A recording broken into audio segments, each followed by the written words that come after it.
Our heroes this week are the founders of Indie Arcade Wave, a group dedicated to sharing the stories of people that are pushing the scene forward.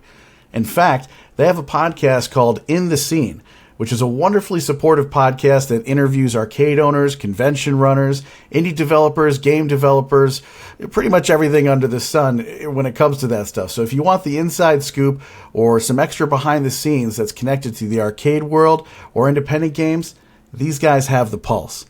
And if that wasn't enough to bolster and cheer this community on, they are also arcade game creators.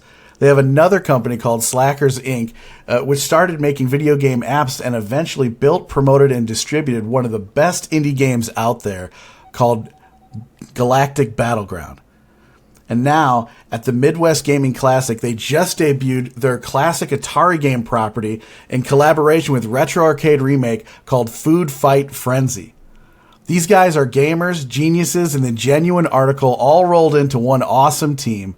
Kelly Pangburn, Joe Wagner, thank you guys for being here. Thanks for having us, man. That's a hell of an intro. Yeah. Well, you guys deserve it. I mean, it's like you guys have all these things that you're doing, and you've got these companies, and they're all cranking out stuff. And I was hoping we can just kind of jump into it. And Kelly, you're one of the founders of Slackers Inc. And was that the company that kind of formed first out of these three kind of entities? Yeah, Slackers Inc. has been around now for, actually, I think it's a decade last month, believe it or not. It was April 2014.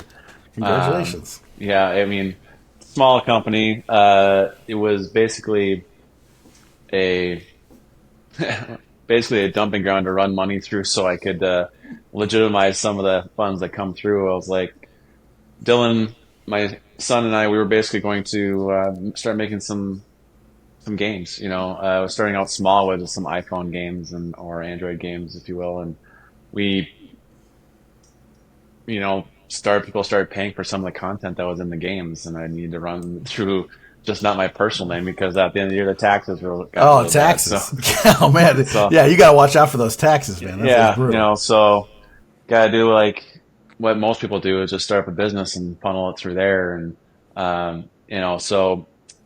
It basically got started with him and I I was basically doing, new tech things on the Apple platform, on the Android platform, and I would force Dylan to do the artwork because he wanted to get better at the art, and it was like, it was one of his passions. So I said, well, let's get some published work out there. And some of that work is still out there today if you really want to look really hard. It's mostly only on iPhone right now. I took down some of the Android stuff because I just I didn't have time to deal with any of the new tech updates, but some of the iPhone stuff's still out there. So like there's a really crappy Flappy Bird ripoff out there called Aquaman, or Aqua Hero, actually. So Aqua Hero. Aqua Hero, it's amazing. Yeah. It's a great physics one, man. That's a good one. I mean, it's literally a ripoff of Flappy Bird because he came home from school. He was still in high school at the time. He was like a senior. And he's like, everybody's getting this app, and I downloaded it, Flappy Bird. I'm like, I could build that in a day. And he's like, can you? Can you? I'm like, yeah. He's like, yeah, I'll make the art for it. I'm like, go for it. I was like, give me the arts assets, and I'll make it, next weekend or something like that. And I did, and we pushed it out there. And he's like, oh, are we gonna make a lot of money now? I'm like, nope. Nope. I said I put some ads on it, and I said it's got to spread now. It's got to go viral before to get make money. And he kind of didn't understand that, but you never know what will go viral someday, So I was like, we just kept doing a couple odds and ends, and then a few years later, he got tired of making my games, and he wanted to make his game, and he's like, I want to make Galaga. I'm like, Galaga's cool. I said, Galaga's a fun game. Everybody loves it, but Galaga is already done, so we can't really redo it. And number two, let's go to the App Store and see how many Galaga ripoffs there are out there. And to my surprise, there were more than I thought. There were actually competition's fierce. Like a dozen of them. So I said to him, we can do something that's Galaga inspired, but I said, what's really going to keep people coming back is the PvP aspect of it. So you can't really code for the human element as much as people want to. AI is the hot topic right now and stuff like that, and it's really cool. But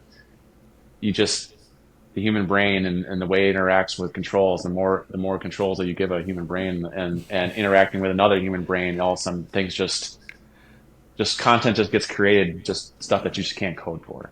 That's right. And That's right. and he's like, yeah, let's do it. And I was like, so we spent a weekend just creating the original draft of Galactic Battleground, Wow. where I'm like, let's just put a ship on the top and a ship on the bottom, put some stuff in between them, and let them kill each other and see what happens. And it was fun. Him and I coded like very crude model for the very first time, and we sat like all night on a Saturday night just playing against each other, trying to kill each other. It was awesome. So it was That's amazing. It was on, and I didn't have like a top line console at the time, so all I did was the Apple TV was the only newest thing I had at the time that I could like deploy to. So I just deployed it. I ordered 2 joysticks and hooked them up, and we just had a blast. It was that's the birth amazing. of Galactic Battleground. Oh man, Slackers that's a Inc. great story. That's a great story, man. That's incredible. And Joe, when did you join the team? It had to be a few years later. I think Dylan showed me the game in like 2016, 17 maybe, in that ballpark. They founded it in 2012, I think. Yeah. Slackers. So yeah. when you showed it first at 2D Con in Minneapolis on the Apple TV in what, like 2016, Kelly? God, has it 17? been 8 years? I think no. Maybe. I think all I want to blends say it's together. cool. It was probably 18. I could dig it up if we really want to. Yeah. But, Yeah, my phone it's in is that the other room. ballpark. Because I think I've been with Slackers for about 6 years now, just playing the game and everything. So Yeah, I mean, you Yeah. saw it. You saw it after it was like Galactic Background got benched or put on a shelf for like a year, and Dylan just brought it up to you one night, and he had a copy on his computer, I think. yeah, we were at a concert. It was about 3 o'clock in the morning after the concert, and he just pulled out his laptop. He's like, "You should try this game." And I tried it, played it one time, and I was like, "What do I have to do to get involved?" I was Addicted. like, Galaga's like my favorite arcade game of all time. I mean, I wasn't even like considering a different option. I was like, what do I do next? That's amazing. That's incredible. And then Joe, in what capacity did you decide to come on? So you're saying, what can I do? And Kelly, were you like, oh, I want you to do more promotion, or how did that work out? Yeah, it was kind of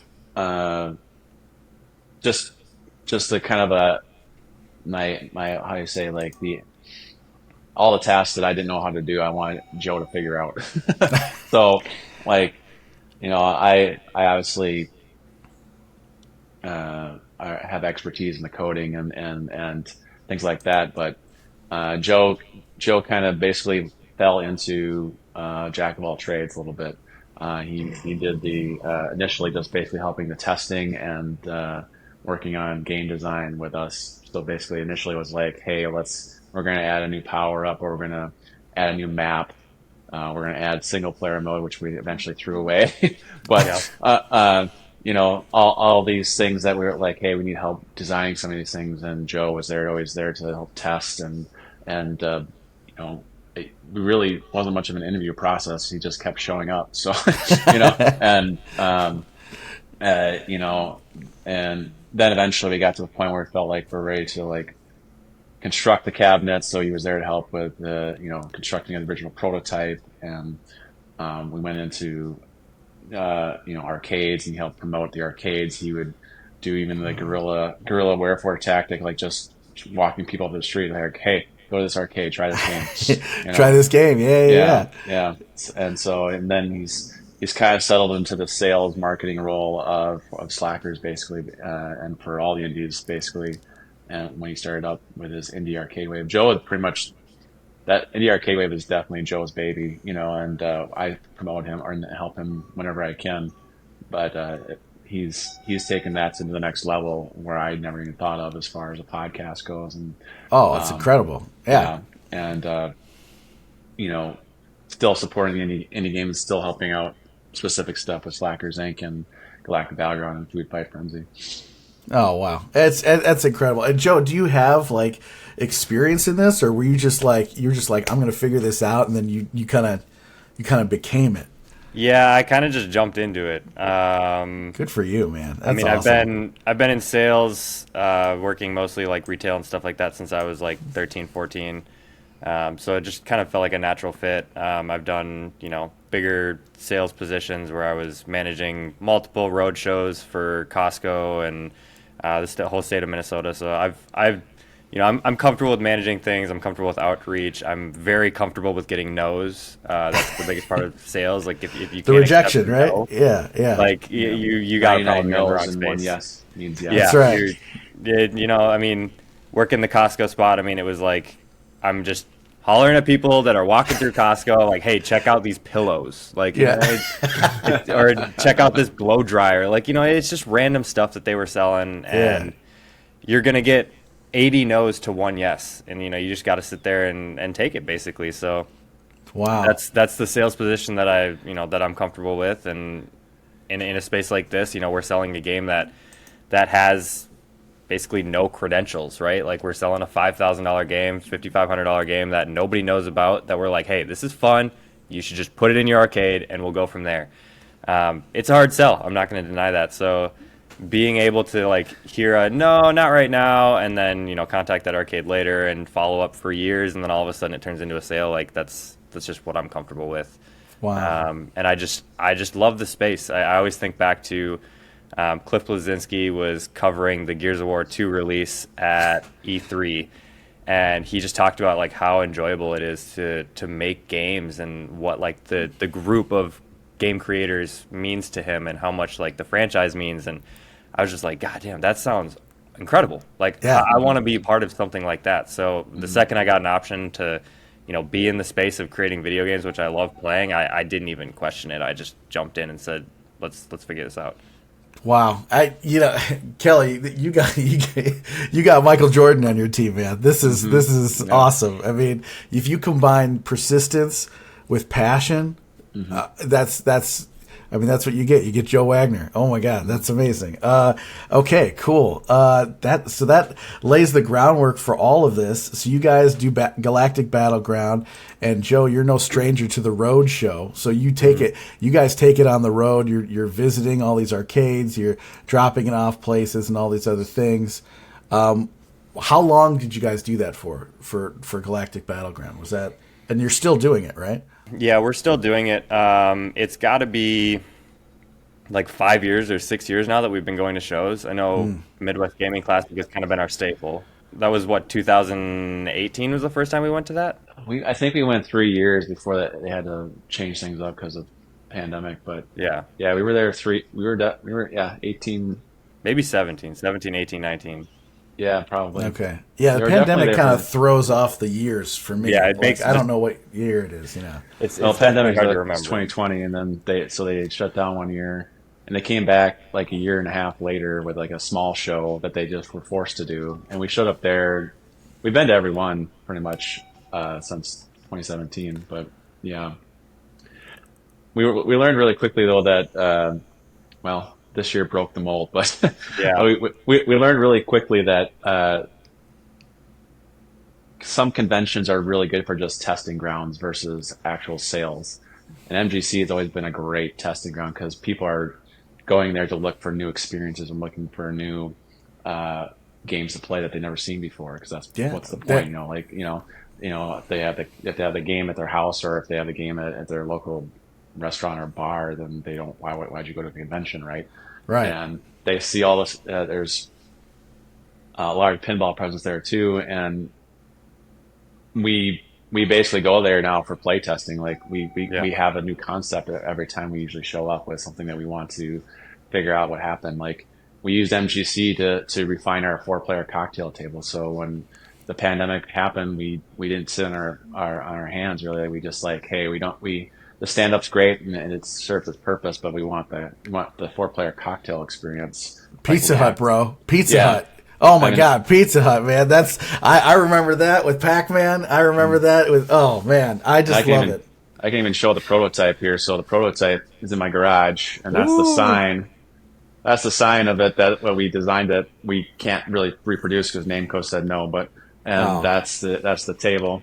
wow. And we built that we built this prototype that's never going to leave my house again, probably, because it's such it's my baby. But it it it was us basically saying, well, we don't like the we wanted to have a second form factor because we feel like that's the way the background show has been played, was head to head, like facing each other and things like that. And so we built that, and we use MGC to flush out the kinks and things like that. And you know, and it forced me to make AI on Galactic Battleground, which I pushed back on Joe and Dylan for years, saying I don't want to make AI. That's like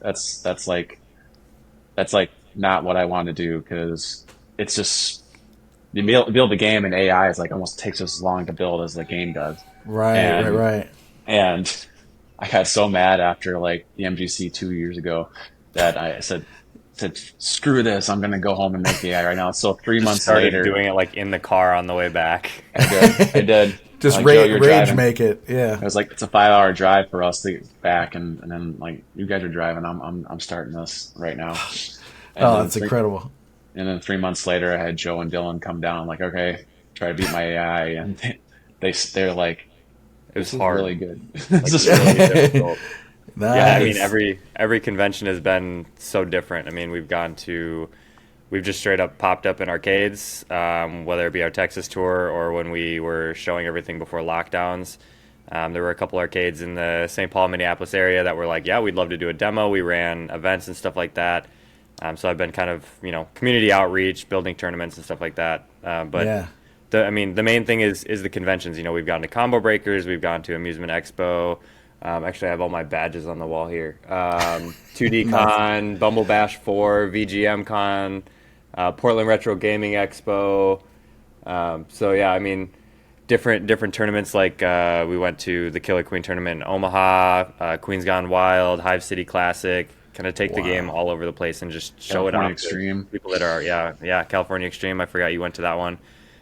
So I mean, it's been to a lot of shows. It's demoed at a lot of places, and I think the whole space is just taking time. We just need to put as much of this stuff out as possible, show as many people as we can, get more people developing for the space, and that's what Indie Arcade Wave's all about. It's continuing to grow.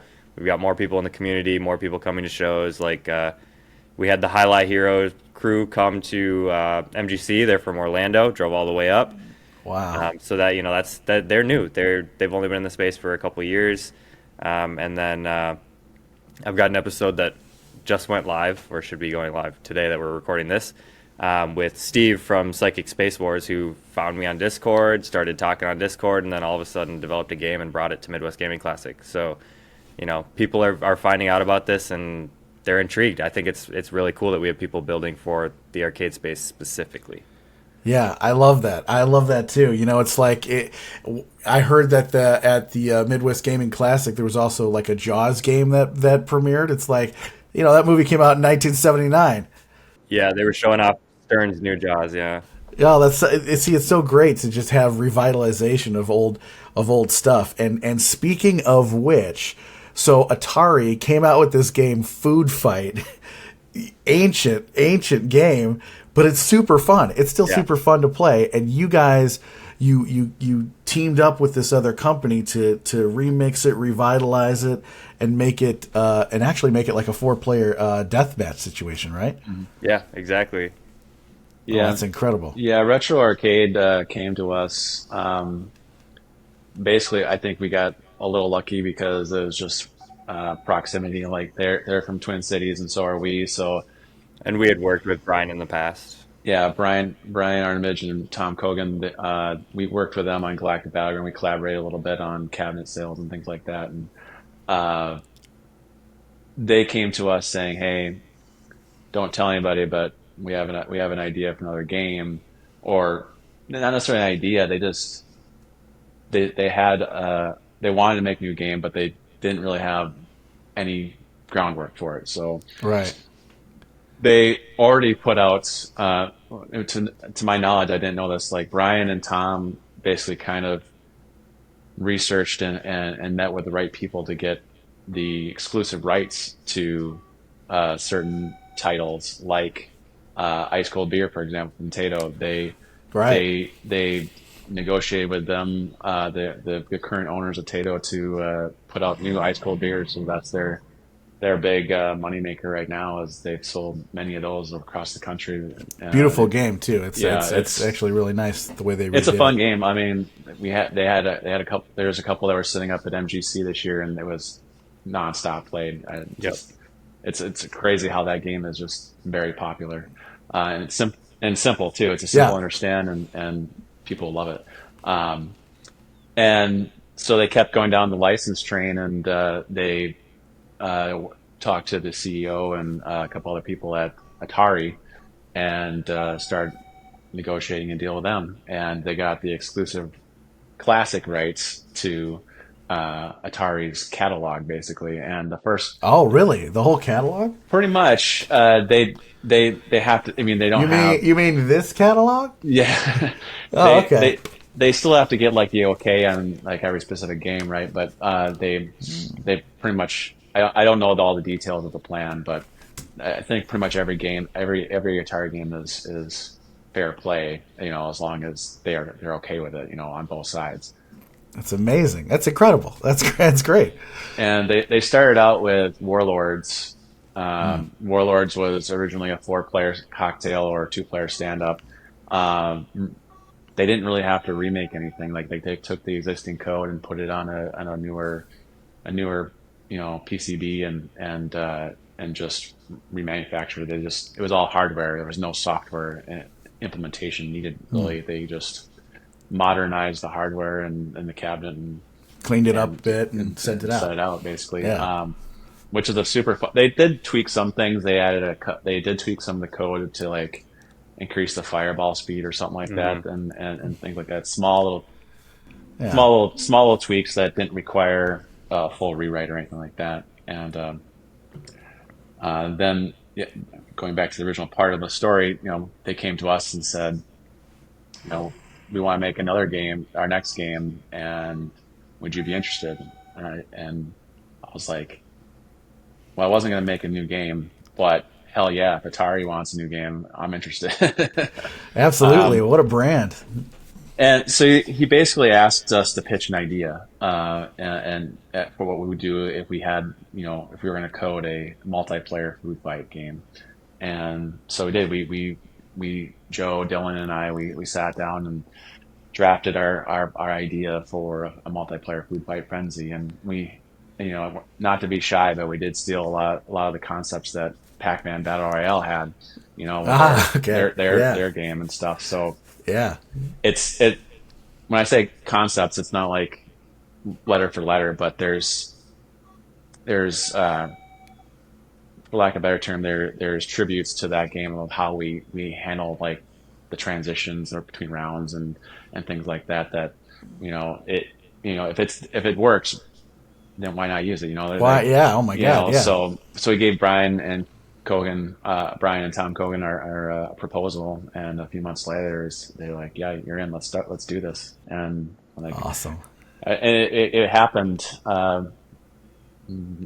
fall of last year. So I basically, and we wanted to have it ready for MGC. So I basically was like, Wait a second. Fall of last year? Bro, that's like an insane turnaround. It was like October, November? It was October. I have the date on the contract. That is insane. Early October.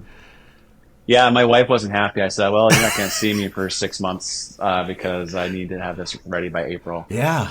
I did a lot of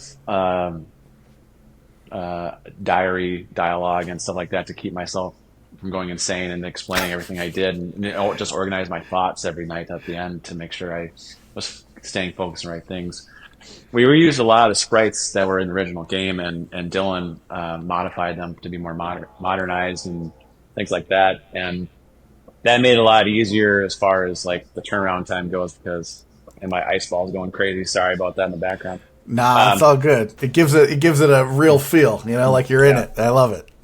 And so we basically, it was like I was on it for almost every night there for a while there, except for holiday and cars. But and then I demoed it to Brian or at least Brian, and he would guide me. I'm like, okay, let's fix this, let's change this, and just make sure I was on the right path on where we were going with the game. And yeah, you always need someone to bounce stuff off of, because you get tunnel vision, myopic, and you're like, I can't see what's wrong with this yet. Yeah, well, I got to like January, and he's like, how's it going right now so far? I'm like, it's going good. I said, and he's like, yeah, and is it fun? And he's like, I said, I don't know. Is it fun? Yeah, but it's hard when I'm playing by myself, right? And I was only partway into the AI at that point, and I said, I'm concerned that it's not fun yet, And he's like, that's a good thing. He's like, because then we know there's room for improvement. Like if you would have he said, if you would have came to me and said it's perfect already, I would have been like, you're kidding You're yourself. Crazy. Yeah, exactly. Like, yeah. And I was like, no, it's not perfect. And it's still not perfect. It's come a long way since he said that, but it was a very quick turnaround. But it was aggressive because I wanted to get it out there by MGC so we can get feedback. Right. And I knew, and I saw the path that I needed to go to get to it, and I wasn't concerned about the timeline. I was, it got to March, and I was like, Brian, we need to get a cabinet for this. We're going to definitely. Right. He's like, yeah, we'll repurpose this one. And Brian, they're taking care of all the hardware side. So this is a little different than the Galactic Battleground. Galactic Battleground, Slackers Inc. owns everything from floor to the top of the marquee. Mm-hmm. Like we manufacture the cabinets, build the internals and the code and all that stuff. Wow. With Food Fight Frenzy, Retro Arcade is handling the cabinet and all the internals and stuff like that. Yeah, We're just it's a collaboration. Software side things. So yeah, it's definitely more of a collab, and they're taking on a little bit more of the risk than we are on it, but it's not really a risky when Atari's going to be backing you on it. So oh my goodness, yeah. And it's been fun, like bringing Joe and Dylan, like, okay, try this, and then making my kids play with me because I'm like, hey, I need some players to check this out and see if it works and stuff like that. And even my kids were like, I could see myself playing this. I'm like, well, that's a good start. That's a great start. And yeah. Joe, are you seeing Kelly go through like this metamorphosis, like, Mr. Burns when he's got like the beard and on the long fingernails, like he's just trapped in a garage somewhere? What's that like? You're just like, hey man, are you okay? Yeah, I mean he seems fine. There's nothing that I'm really necessarily worried about. I think I really saw it because, like he said, he's been recording diaries. He's throwing them in a Google Drive, so I can kind of keep up with it. And I'm checking in, kind of figuring out where the game's at, what I should be thinking about, like what I need to be focusing on when we're testing. How do I like get the word out about this without telling anybody? So right. there was a period there where I was telling arcade owners, I was like, we've got a new Atari license that we're working on, and that's pretty much all I can say. And it built a little bit of hype up about it. We saw a couple forums that were asking about a multiplayer food fight, and they didn't see, like there was no information about it on the internet, other than a leak here and there, but it wasn't like specifically saying anything. But I think I really noticed like how much he was working on it when we went down to Texas for our tour, right? Because we were pretty much in the arcade demoing Galactic Battleground, getting footage, kind of talking to people, getting a feel for it. And then we'd go back to the hotel and he'd work on the game and we'd talk about the game and kind of figure out what's going on. And then we'd drive to the next location and he'd be on his computer working like the whole time we're driving. Wow. And his meetings are done, so now he's working on Food Fight. And then we're in the next arcade and we're loading, and it's just like, it was nonstop the whole time we were on this trip. So like, and that point, I think the game was pretty solid at that point. Like you were kind of refining things, tweaking AI, maybe adjusting controls. It was less like the bulk of the game was done when we went to Texas, and he was kind of refining it and finishing stuff off. So I mean, I could really see what was going on and how much time and work and energy was being put into it. And I mean, I think it shows. We went to Midwest Gaming Classic, and I personally didn't hear any bad reviews. Like we had people that actually owned Food Fights, which is a pretty hard cabinet to get your hands on. Yeah. And they were like, yeah, it feels tight. It feels very similar to the game. Maybe the joystick needs to be a little bit tighter. because the joystick we have is a little loose, but I know that's going to be a change in production. Brian's working on actually creating his own joysticks to reproduce the originals that were used. Wow. But yeah, for the most part, it was like the pace feels good, the throwing feels good, everything feels accurate. Oh, wow. Our biggest concern was like nailing the original feel, because we didn't want to change the game. We didn't want to make a new game. We wanted it to feel like Food Fight, but have the community aspect, have that camaraderie between friends or random people in the arcade that, you can talk a little bit of smack back and forth to because you hit them with a watermelon. Yeah. And we kept the original elements of like the ice cream cone. The ice cream cone isn't as impactful as it was before. Obviously, it ended the level and you move to the next stage. Now it's points. It shrinks the map. It respawns different things. It gives you invincibility for a second or two while you're eating the ice cream cone. So we kept all the original elements and tried to just incorporate them with the focus being the 4-player gameplay.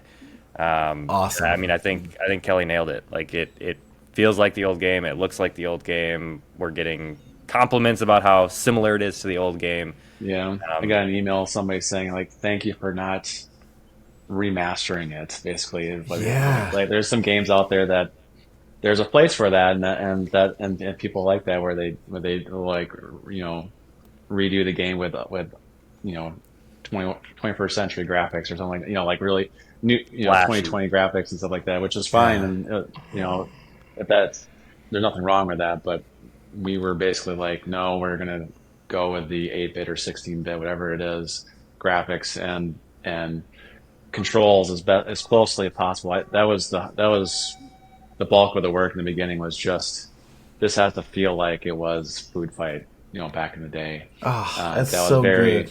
It was very important to me. Just the intricacy of the joystick was kind of revolutionary back then for 1983. It was 360 degrees, and we kind of take that for granted right now on our Xbox controllers and stuff like that.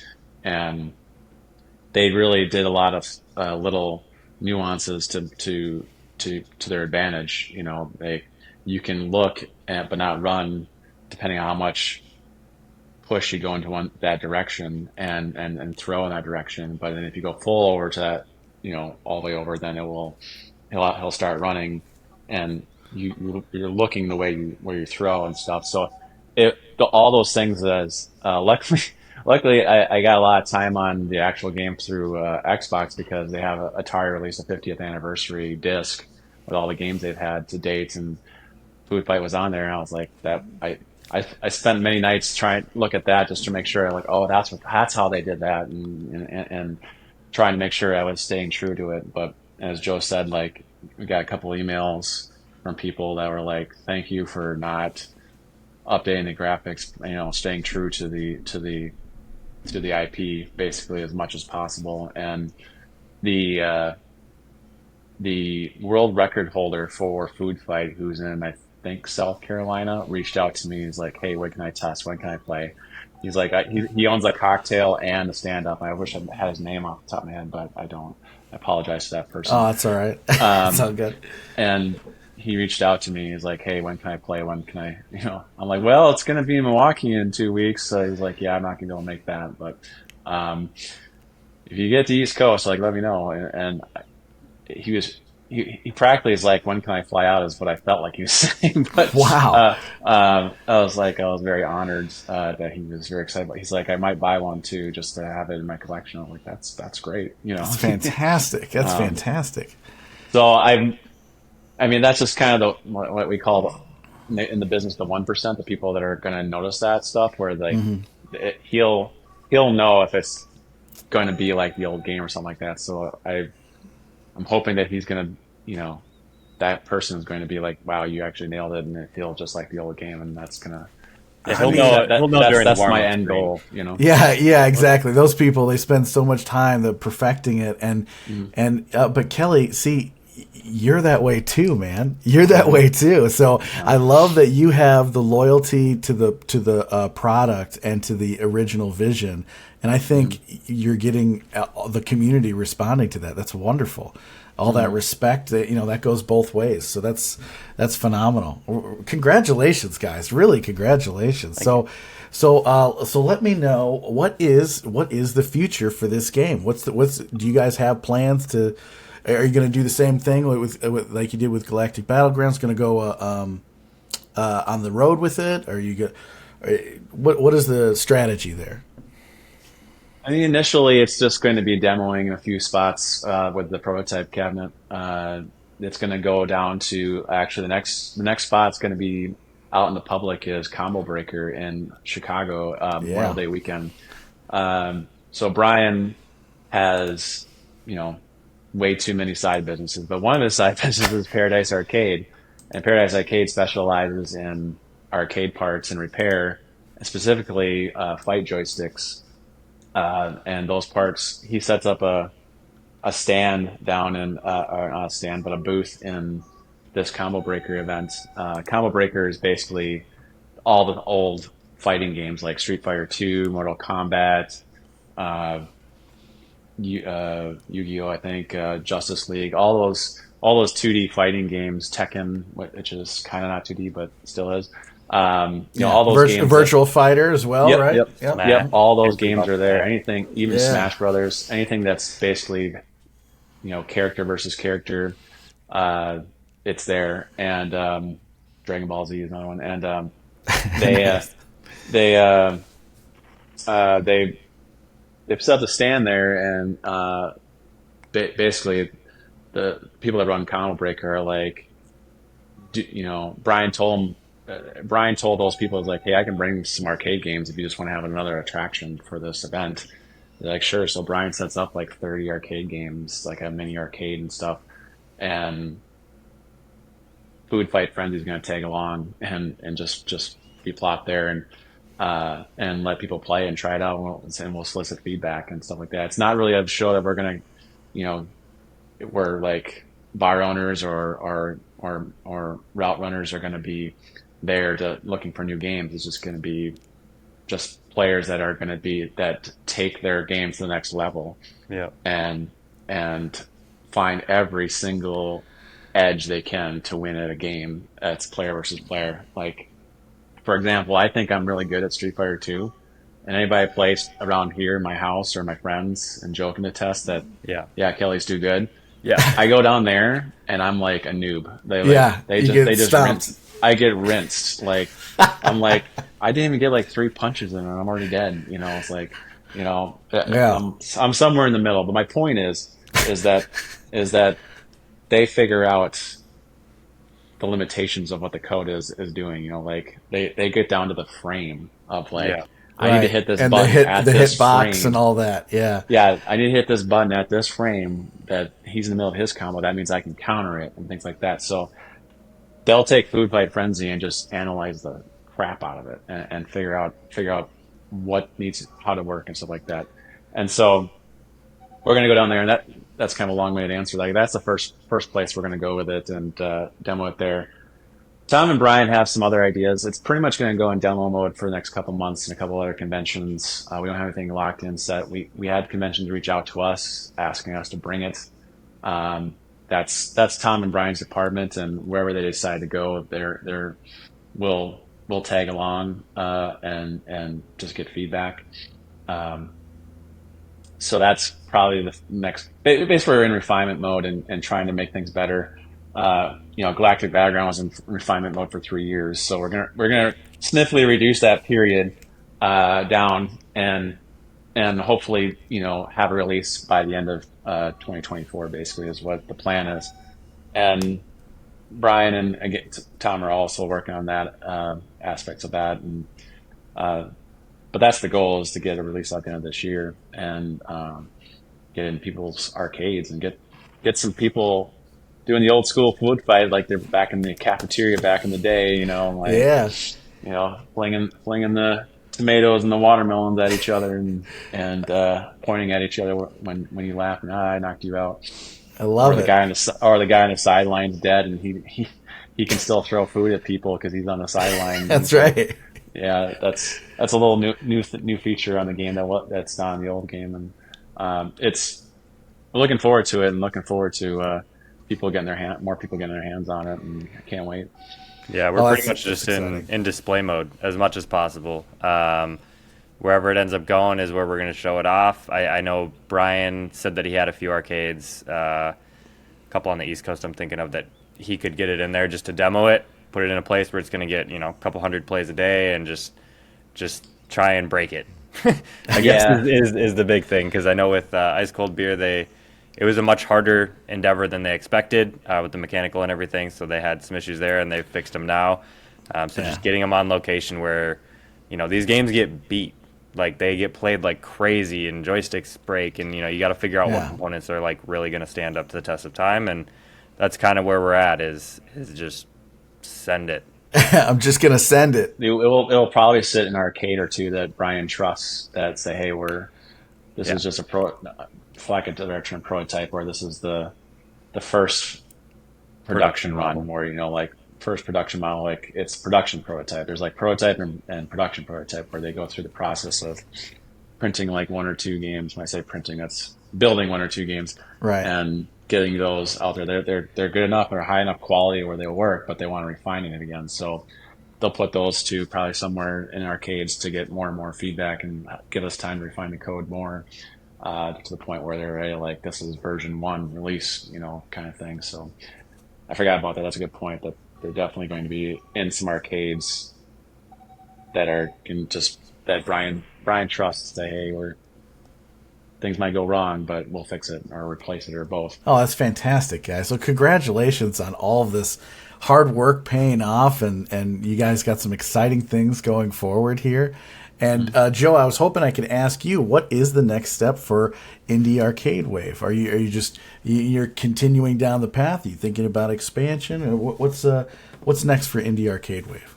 Yeah, I mean, I guess I never even really said anything about how Indie Arcade Wave started. Yeah, I guess I'll start there and then go into kind of the future. I'd love that. Yeah, I'd love that. So basically, Indie Arcade Wave came out of just meeting more people in the space. It was an idea to begin with, and then we went to Bumble Bash 4 in Chattanooga, and I think that really set everything off. Being out there with Nikita and Josh and Brian from Killer Queen, and then having what we have? We had Switch and Shoot, Armed and Gelatinous, Deathball, Cosmotrons, and us out there. I don't think I forgot anybody at that point. This is still pretty early in like the indie space. So yeah, all those games were together, and we were kind of talking. I know they had a panel on like the last day of like how to push this scene forward, how to get more people to know about it, and it just kind of made me realize like all these teams are so small. I mean, you got us, which is like a 4 man team. Miles helps us out sometimes, and then like Tony's by himself, Dan is by himself. Cosmotrons was two guys. Armed Gelatinous is two guys. Like, it's a lot of work to put in, and these cabinets aren't flying off the shelves. So I was like, how can we kind of combine everybody together to give more eyes on the scene, but also help sell more cabinets? And since I'm more of a sales position, it kind of made sense for me to help and promote these games, reach out to arcades, and everything locked down. And obviously, there were no arcades anymore. Right. And I was missing that camaraderie of like going to conventions and meeting up with people, and like everything was moving so fast at this point. We'd gone to like 4 or 5 conventions that year, and I was like, okay, I'm gonna keep talking to people. So let's start telling stories. Like, let's start telling people stories, whether they be developers, arcade owners, coin operators, really anything in the space. I've even had people on that just straight up cover news, but they're also arcade owners. They have multiple facets in the space. And I figured, let's tell as many stories as we can. And I think now we're over 140 interviews that we've done. So Incredible volume too. Incredible volume, Joe. Really great job. it allows people that their story may not be told, but they're really cool, interesting stories, especially if you like these old games. If you're already collecting these games, you're already in that niche. It's probably interesting to hear how someone collected 100 of them and opened an arcade. So that's kind of where Indie Arcade Wave started, and now I guess the future is just telling more people about the space, helping more people get the resources they need to build within the space. And then I'm working on the Indie Arcade Wave website. It should be going up very soon here. And that's going to be a platform for arcade owners, operators, collectors, whoever, to kind of see all the games in the space that they could purchase or I might even have some games up there that like you can't purchase, but it's still cool because there's one or two of them out in arcades, so you can still find them in the wild. Right. But that's kind of the future, is starting to promote these games, creating a storefront where people can say, I'm looking for an indie game, but I don't know which one. So, let's set up a call. We can talk about your specific arcade, talk about which games will work best there, and, make sure the right game is going into the right location. Because some of these games perform incredibly well at some places and not at others. So Right. I don't want you Right. buying an expensive game and it not working for you. So the idea is best place for the best game to help the entire space so that we can all do better. And yeah, that's the future, is more shows, more traveling. I'm really enjoying doing walkthrough videos on the YouTube channel. So I don't know. I think there's a lot of ideas brewing for how to change up the channel, but nothing's set in stone yet. Well, you're doing a great job, Joe, and it's just fantastic. I'm a fan, obviously, huge fan. But like, the more content you put out there, I think you're really starting to gravitate a lot of recognition in the community itself for all of that. Yeah, it's crazy. Like to hear people come up to Joe and be like, the throwback guys, for example, they drove from Florida to Wisconsin, and they're like, yeah, we listened to Indie Arcade Wave the entire time. I'm like, you did? What? Such a long drive. I was like, they're like, yeah, this is like really cool stuff. I'm like, you're right, but just seems strange. It's like the podcast has definitely reached and touched people in ways that I don't know.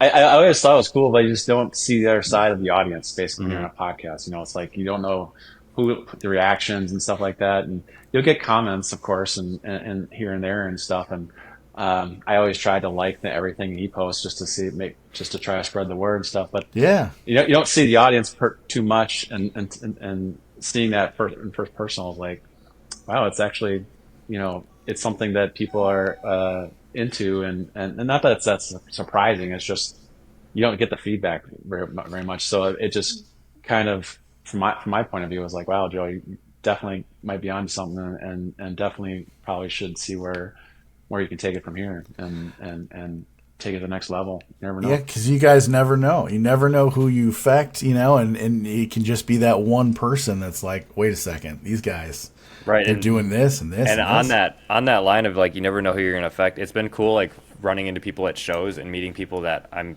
talking to in the Discord or on YouTube. And I keep hearing like, I want to do something like this. I want to make a game. I want to start a podcast, whatever. Like, how do I do it? And I always give the same advice. It's just start. Like you're never going to have all of the information when you start, because you're going to start learning things as you go. And when I initially started the show, I just told myself, like, I set one goal. I said, I'm going to do 100 episodes. Once I've done 100 episodes, we'll figure it out. We'll see what we're at, see what I want to do, whatever. I'm going to do 100 episodes so that I know that I tried this, right? Like, I actually gave it a solid effort. And after 100, I was like, what's next? Who do I interview next? I'm not even really thinking about stopping. I'm just going to keep going because I'm having fun. Good for you, man. That's brilliant. I love that. I love that old that Chinese expression, right? The best time to plant a tree was 40 years ago. The Yes. second best time is now. Yep. And I love that. Just start. Wow, that's great. And I was hoping, I have a few just questions before we go, guys, because I know time is flying, and I just appreciate you guys hanging out with me. But I wanted to ask you first, Kelly, what has been one of your biggest struggles in this industry? How did you overcome it, and what did you learn from it? The biggest struggle was taking feedback with a grain of salt and trying to figure out what's good feedback and what's not good feedback, and even just accepting feedback. Initially, I kind of was a little arrogant and be like, people will come and say, you need to make this guy faster, you need to blow up something more, you need to do this and that. And I'm like, you know what you're talking about, like, and I wanted to say that, but I felt it, but I didn't tell them that, of course. I wasn't mean like that, but I just like, yeah, great. I'll take that back and think about it, and I kind of dismiss it. But eventually, a lot of the feedback would get repetitive. Like they would say the same thing over and over again, and I started to realize feedback actually is important, and version 1 is when you think you're done, you're not really. Like Galactic Battleground was a huge learning curve for me that I didn't even anticipate. Like I thought we are when we first like demoed it at MGC, I felt like it's done. Like this is perfect. The game is perfect. We're gonna, let's sell as many as we can right now, kind of thing. And that was build. I want to say build number 21. Wow. We're on build 62 right now on Galactic Battleground. So wow, that's back then. We had menus. We had no AI. We had a crappy one-player version. We had all these things, and we had to sit there and tell people how to get into the game. Like, no, you select this and this first. Select your ship color. Select your weapon, and then this is what you got to do.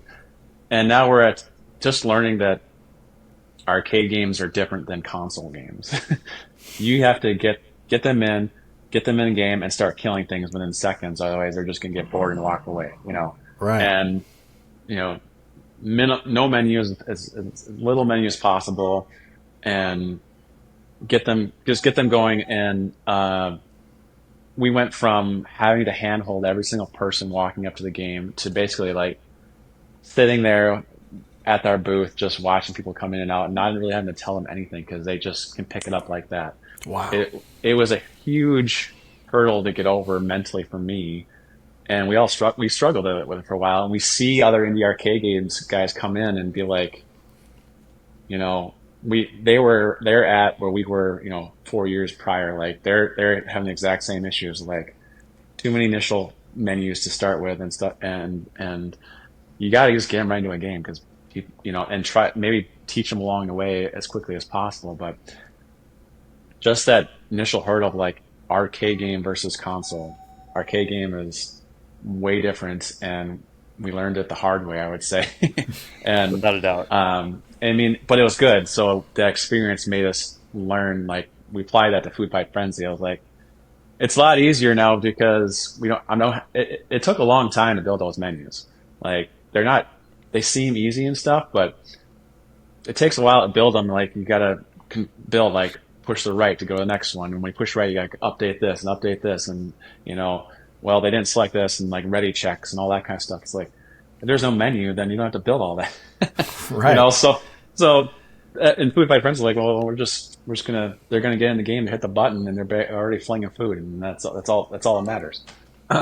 So that was the biggest hurdle for me, and Retro Arcade saw our iterations as we went through the 60 plus builds, and like you've done all the hard work and paid your dues, for lack of a better term, and that's why they came to us for the next games. Like we see where you're at, and we like where you're going with your development process, and we want to see more. So that was the biggest hurdle for me and for our team, I would say, from getting into this space and becoming a good arcade game in the future. Wow, that's fantastic. And Joe, from your perspective, which is handling more sales marketing, was it a similar challenge, or what was your experience? Yeah, it was certainly a similar challenge. I think Indie Arcade Wave has helped significantly with just expanding and like broadening the reach of the games. Like I don't have to pitch just Galactic Battleground. Obviously, that is my primary pitch always, but because I love the game and believe in it the most. But just having, I feel like the most difficult thing in this space is like getting people to care. Like, right. Like, look, I made this game. We spent all this time on it. We put all this focus on developing it and creating the cabinet and making it aesthetically pleasing and making it fun to play and making it profitable for arcade owners, but also like fun for players. There's so many things that we were balancing and so much time we've spent on it. But people are like, it's $5,000. I can just buy a Pac-Man. So right. You have to get your foot in the door with them to even be interested in the game, because it's so hard to break down what the game is like just with words. Like these are physical things. We intentionally built it to create an energy, an atmosphere, an experience in the space. So if you can't get your hands on it and play it, it's so hard to pitch it. And I think that's been the hardest thing for me. And I think, the podcast, more people developing games has been huge for me for helping, just because I can approach an arcade owner and be like, "Hey, I want to tell your story. I want to let people know what you're doing, why you love this. Like, why are you spending hundreds of thousands of dollars or tens of thousands of dollars on games from the 80s? Like, why are you doing that, And hearing their story, hearing the nostalgia that it brings them, and then being like, cool, we're making games. We love these games. They're inspired by all the retro stuff. If you're interested, let's talk. If not, you can always come back to me later. And I think that's the approach that is working amongst the best. Bothering an arcade owner constantly isn't always going to work in your favor, because they're just going to get sick of you. They're not going to want to talk to you. And we've seen that. We've seen arcade owners that are like, these people have been reaching out, those people, whatever. And it's like, they're just relentless. Like, if you don't want the game, you don't want the game, right? So just let them make their decision. But it's the outreach, it's the community, it's just trying to get someone to notice your game. Like, I mean, there's so many indie, like thousands that are coming out on Steam every year, tens of thousands, right? So how do you stand out? If you make an arcade game, there's only a dozen of us, right? So you stand out a little bit more, but you also shrink your potential buyers. So I think that has by far been the hardest thing for me in the space. I don't think I've necessarily overcome it yet. I've certainly found ways to make it easier on myself and everybody else in the space. I think the website will be a huge help for that. Just having a place to see photos, see videos, and really be able to digest everything at once. Because I post a lot of stuff on Indie Arcade Wave, so it's hard to like kind of keep up with everything. It's not exactly filtered and sorted properly. So that's the future for me, and I think that's how I will potentially overcome the difficulty of pitching these games to arcade owners. That's awesome. And Joe, you have so much hope in your heart for this stuff, which is so great, because you have like this overwhelming sense of eventual grand success and more. It's palpable, so it feels like the game's already a hit. It doesn't even feel like you guys are struggling. It's I think it's a great energy you're putting out into the atmosphere about it. There's a lot of people coming up, like you just mentioned with Steam. There's thousands of games that get put out there every year. But for the people that are making their own indie game in their garage that we don't know about, for those folks, if you could give them just one bit of advice, I'll start with you, Kelly. What would it be for someone that's just starting out right now?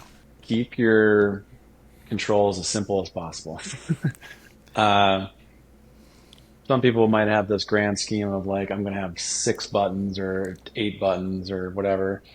Try to keep your control scheme down to 1 button and build your complexity around that. 1 button, one joystick, or maybe you have Atari Asteroids controls where you have like left turn buttons and thrust or something like that, depending on your game. But try to keep your control scheme as simple as possible, that a 2-year-old can walk up and figure it out.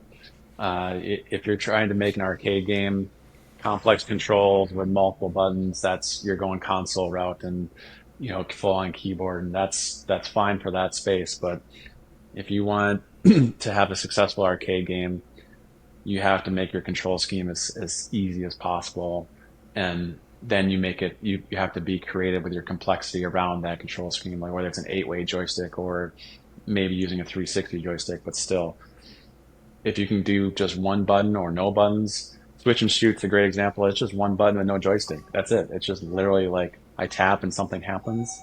But there's multiple mechanics in that one where it changes directions and fires a bullet. Like, that's a great example. Tony's Death Ball, same thing. It jumps, also places a bubble that can knock the ball back.